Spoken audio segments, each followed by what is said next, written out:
À lui, la délicate mission de défendre le plan B. À la Chambre des communes, la tâche, et le ministre de la Santé le sait bien, s'annonce rude.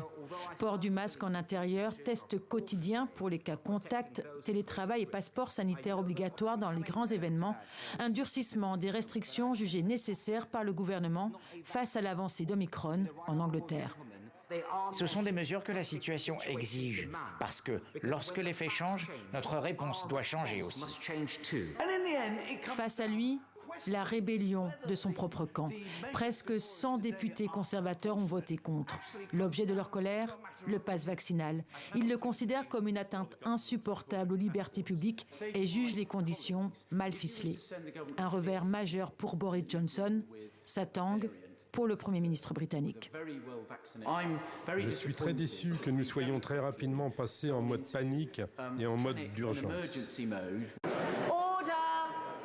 Et si ces nouvelles mesures sanitaires sont finalement adoptées, c'est grâce à l'opposition. Le Parti travailliste a tenu sa promesse, il a voté pour, dans le but notamment de soulager les hôpitaux. Peu importe à quel point le Parti conservateur est devenu dysfonctionnel, le pays peut compter sur les travaillistes. Nous agirons dans l'intérêt national, comme nous l'avons toujours fait, tout au long de la pandémie, en faisant passer la santé publique avant la politique des partis. Le 13 décembre 2019, Boris Johnson célébrait une victoire historique aux élections générales. 2 ans et une pandémie plus tard, le Premier ministre britannique est empêtré dans une multitude de scandales. Les discussions autour de son départ ne sont plus tabous.